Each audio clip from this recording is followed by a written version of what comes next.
good news. Good news talaga ito. Tayo, idol. Ito talaga ang super mega duper good news ang atin pong accomplishment report.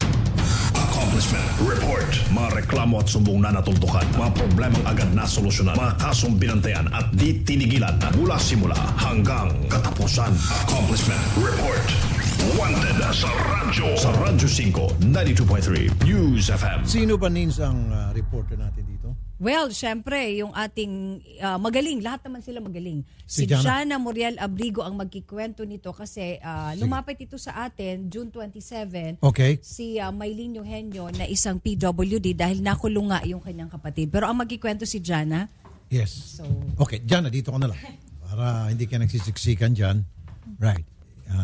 Pakikwento yung kanilang reklamo at ano yung nagawa natin. At syempre may good news later on. Apo. Sige, ikwento mo. Apo, bali si Ma'am Maylene po yung lumapit dito. Humingi po siya ng tulong dahil po yung kapatid niya po, si Ma'am Eva, nakaaway po yung asawa and at the same time yung police din po ng Antipolo. Kapitbahay po nila ito hanggang umabot po sa So mag-asawang police? Apo, yes po. Si PO3 Gangan at yung kanyang misis? Opo, yes okay. po. Sabado po yun nangyari hanggang umabot po sa point na Ma'am Eva, tapos in-inquest po yung kaso, nakulong po si Ma'am Eva. So, ang ifinal na kaso nitong kasos si Ma'am Eva at yung kanyang sister na si Ma'am Maylene. So, syempre, away babae, nandiyalan, duraan, diba? Naduraan nga ito si PO3. Nagalit ito si PO3. Diba? Pero walang kinalaman yun sa pagiging pulis ni Wala. PO3 kasi sa pagiging kinasuhan niya ito, yung isa si Ma'am Maylene, nakatakas, kasi kakalad ka rin niya papuntang presinto. Itong si Ma'am Eva, well, siya yung nahagilap ni PO3, kinasuhan at kinulong. Tama? Opo, yes po. Okay. And anong ginawa natin? Bali, ang kaso po ay unjust vexation po. So kahapon po nilakad po natin siya buong araw. Pinansahan po natin si Ma'am Eva para po makalabas po ng... Magkano ang piyansa? 2,000 po. Okay. So nakapag-bail Opo, siya. yes po. Ilang araw din siya nakulong? Since Saturday po. So... Ma'am Eva, magandang 4 days. Magandang hapon po, Sir Rafi. Meron pa ho kayong parang black eye? Opo, papasok po kasi ako nung nangyari po to sa trabaho. Ilang araw po kayo nasa kulungan ulit? Ano po, mga Sabado hanggang Lunes po. Kalabas po ako. Okay. So kami po ay naglagak ng piyansa para sa inyo dahil Salamat po. naniniwala po kami na kayo po ay inosente. Salamat po talaga. Abusado po. Kasi wala po talaga kaming kakayanan na lumaban. Sa ginawa niya po talaga sa akin, sobra po talaga. Lagi niya po akong sinisigawan, pinagbabantaan niya po ako. Nakikiusap po ako sa kanya nung dinala niya po inquest. Sabi ko, kung pwede po hintayin yung asawa ko, sinigaw-sigawan niya po ako. Sabi niya, susunod lang daw po ako sa mga sasabihin niya. Wala pong public attorney's office na abogado na kasama niyo? Wala po, ako lang po talaga mag-isa. Dinuduro niya po ako habang naglalakad. At yung nag-inquest sa inyo, at sumama sa inyo sa inquest, yung inyong nakaaway na pulis, si PO3 Gangan. Opo, tapos po yung dalawa po niya kinuhang Testigo. Testigo niya. Yung testigo niya rin po. Yung... Pero ikaw, hindi pinayagan na makakuha din ng sarili mo testigo? At wala ka rin abogado? Wala po akong kasama. Ako lang po talaga, kaya po takot. So dihadong-dihado ka doon? Takot po talaga ako. Okay.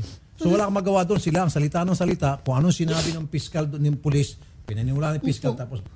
Sabi niya, wag daw po ako gagawa ng hindi niya magugustuhan. Kasi sino pa nagsabi? Si SPO3 po. Si PO3? Opo, sa Robert Ano pong sinabi ni piskal habang kayo po'y ini-inquest? Wala man lang sinabi si piskal na may karapatan kang magkaroon ng abogado? At nasaan ang abogado mo? Wala po. So hindi ho kayo binigyan ng pagkakataon na makapagsalita at maibigay yung side ng piskal? Ano lang ho sinabi sa inyo ni piskal? Pinaliwanag niya lang po yung mga nakalagay doon po sa papel. Tapos? Yun po, pinapirma na po ako.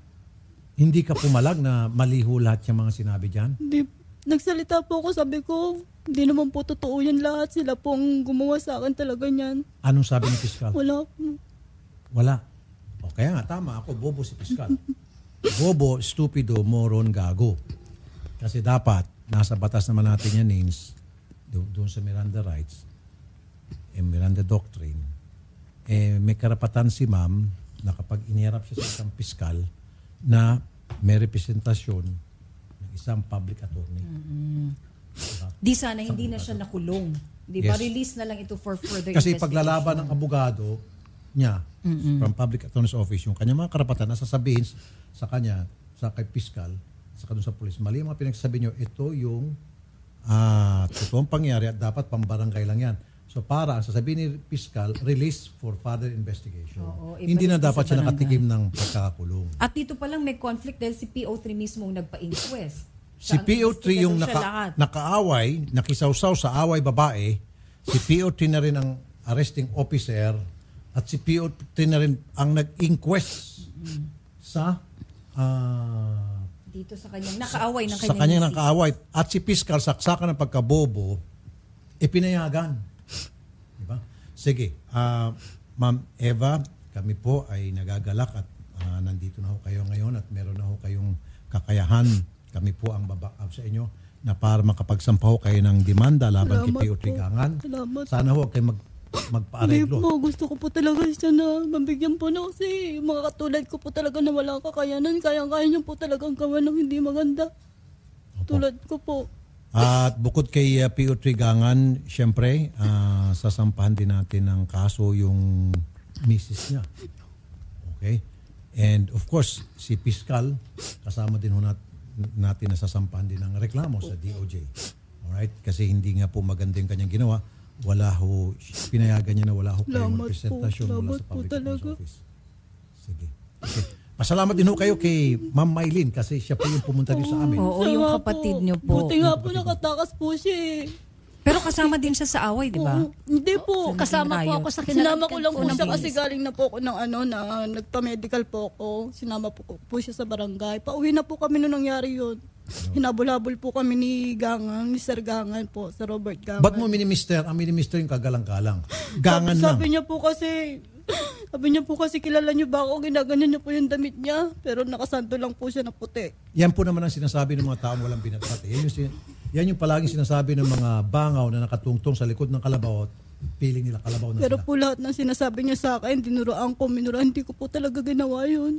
Ma'am, sabi ko namin kahit na totoong naduraan mo siya. Okay? Diba? Labo-labo na eh.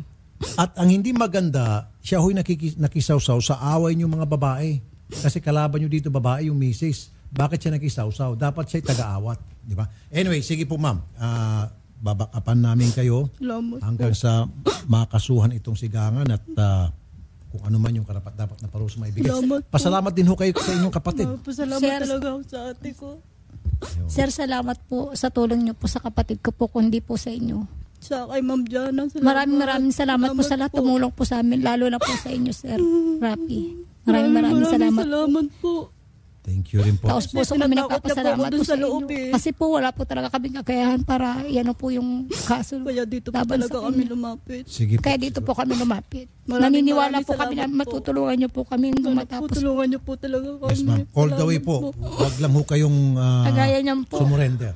Umalis po kami sa tinitirahan po namin. Nakituloy na lang po kami kasi Oo, natatakot kasi po talaga kami. Pinagbabantaan niya po kasi kami. Hindi na makapagtrabaho yung kapatid Hindi ko. na rin po ako nakapagtrabaho ngayon. Kaya, Okay. Makakausap pa natin yung Antipolo PNP or yung PD ng Antipolo. 'Di ba? Ng Rizal. Ano bang nangyari dun sa COP nung nakausap natin? Nakausap natin yung COP ng Antipolo. Parang Pinagbabantaan ho kayo? Opo. Usually, ma'am, sa mga ganitong sitwasyon, ang experience namin, yung inireklamong pulis, hanap-hanapin kayo para magmakaawa na makipag-areglo. At hanap sila ng mga tao na hindi nyo matatanggihan na doon sila hingi ng tulong upang kayo'y pagbatiin. At wag ho kayong pumayag. Di po. Wag ho kayong pumayag. PO3 pa lamang, saksakan na ng yabang. Pag ito'y naging kapitan o major o koronel, wala na. Baka imbis na 2 sungay ito, maging 3 sungay na. Plus meron pang 2 buntot. yung SPO1 Carlo Tamundo ata, yung nakasagutan mo nun. Yung investigador. Yung investigador, wala. Oo, Wala. yung investigador. Bobo yun. Oh. Sige, Jana, wala natin kahapon si Major Ariston. Nakausap pa yun. hindi po ang Nung nakausap po Monday. natin si Colonel Quesada po yung PCR. Hindi, ang gusto kong Oo, kausapin, si Colonel Quesada lang. sa George. Odette, yung PD kaya, or, sige, ganito na lang ho. Ang PD si Colonel Adriano Enong pero hindi natin Pag change over, pagpalit ng bagong administrasyon, ilalapit namin, meron kaming ilalapit meron tayong lalapitan sa krame. By Monday siguro pwede By na. next week ho. Alright? Salamat Kasi po. puro bago ng mga tao Salamat dyan po, sa salamat Antipolo po talaga. at sa krame. Sige po, makakuha ko kayo ng hustisya. Okay? Sir, salamat po, Sir talaga, Ratis. sir. Maraming salamat po. Salamat Sa tumulong po sa lahat po. Maraming Salamat po sa inyong pagtitiwala. po. Sana po matulungan niyo po kami. Yes, ma'am. Ingat po. Andito po kami para sa inyo. Sa inyo na lang po talaga kami kumukuha ng laser. Natatakot po talaga ako sa Hindi na ngayon. nga po nakakakain kapatid ko ng araw na po. Na-trauma po talaga yung kapatid ko po. Sige po, sige na po. Salamat Sige. po. Yes, ma'am. Ingat po. Salamat po. Pero maituturing na super accomplishment na talaga ito. Kasi ang importante na palabas mo na si ma'am tapos ang next move is kailangan balikan si POT. Yan importante, mapalabas muna siya para magkaroon siya ng kakayahan na makapagreklamo. Kasi kung nasa loob siya ng kulungan, paano nga naman siya Mahirap magsampa ng kaso, admin at i-push saka yung kriminal kaso. laban doon sa mga kaaway. Kasi admin at criminal, pasok na pasok yung ginawa ni PO Triganon. At saka pag nasa loob siya ng kulungan, dihado siya, hindi siya pwede magsalita dahil pwede naman utusan ng mga tarantadong pulis yung mga inmates doon na harasin niyo yan, saktan niyo yan, at kung ano pa. Di ba? Maganda, nasa labas siya, magagawa niya yung mga dapat niyang gawin para makaganti. Makakuha ng hustisya, so to speak. Okay? Accomplishment Report. Mga reklamo at sumbong na natuldukan. Mga problemang agad na solusyonan. Mga kasong binantayan at di tinigilan mula simula hanggang katapusan. Accomplishment Report. Wanted sa radyo. Sa Radyo 5, 92.3 News FM. Be sure to come back. Use 5 everywhere. Copyright 2016.